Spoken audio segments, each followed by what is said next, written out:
அனைவருக்கும் வணக்கம். இந்த பகுதியில் நம்ம ஷேர் மார்க்கெட் பங்கு சந்தை சார்ந்தவங்களை ஒரு லைவாக ஒரு பிரசனம் கணிச்சு பார்க்க போகிறோம். இப்போ டைம் 4ஆம் தேதி டிசம்பர் 2025 5:25 மாலை. சரிங்களா? இப்போ நம்ம 5ஆம் தேதி நாளைக்கு வெள்ளிக்கிழமை நாளைக்கு ட்ரேட் பண்ணால் லாபம் கிடைக்குமா அப்படின்றத நம்ம பிரசனமாக போட்டு பார்க்க போகிறோம். ஃபஸ்ட்டு விஷயம், ஹோரரை கிளிக் பண்ணிவிட்டு இதில் நேம் என்னுடைய பெயரை கொடுத்துட்றேன். ஃபஸ்ட்டு அமராவதின்னு கொடுத்துட்டேன். கொஸ்டின் அப்படின்றது நான் இங்கே ஆல்ரெடி காப்பி பண்ணி வச்சுருக்கேன். Will I get profit in Nifty market on 5/12/2025. அதாவது என்னென்னா 5ஆம் தேதி 12ஆம் மாதம் 2025 அன்று நிஃப்டி மார்க்கெட்டில் எனக்கு லாபம் கிடைக்குமா, இதுதாங்க கேள்வி. இப்போ நான் இறையருள் குருவரில் பிரார்த்தனை பண்ணிவிட்டு ஒரு பிரசனம் போட்டு பார்க்க போகிறேன்.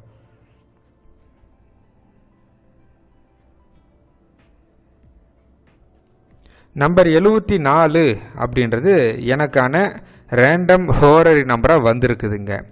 இப்போ அந்த 74 அப்படின்றது கடகராசியில் லக்கணமாக வரும்.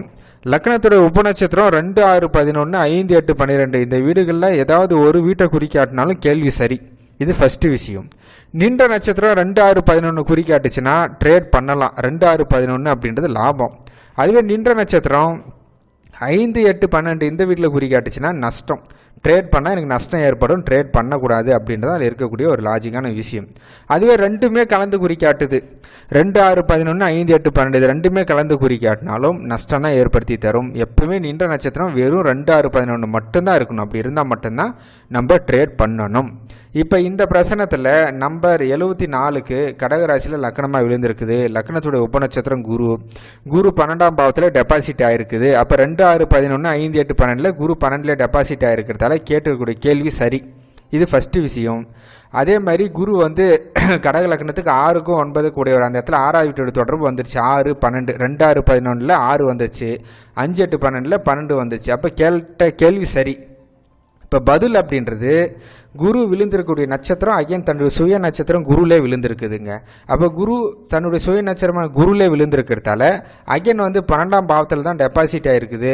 அவர் 6க்கும் 9க்கும் உடையவர். டோட்டலாக நின்ற நட்சத்திரம் 12ல் டெபாசிட் ஆகிருக்கிறதால இது நஷ்டம் ஏற்படுத்தி தரும். ஸோ அதனால் நான் நாளைக்கு 5ஆம் தேதி 12ஆம் மாதம் 2025 நாளைக்கு நான் நிஃப்டி மார்க்கெட்டில் ட்ரேட் பண்ணால் எனக்கு நஷ்டம் ஏற்படுத்தி தரும். ட்ரேட் பண்ணக்கூடாது. சரிங்களா? லக்னத்தோட உபநட்சத்திரம் குரு நின்ற நட்சத்திரம் குரு அகைன் 12ல் டெபாசிட் ஆகிருக்குது. ஸோ ட்ரேட் பண்ணக்கூடாது. நன்றி, வணக்கம்.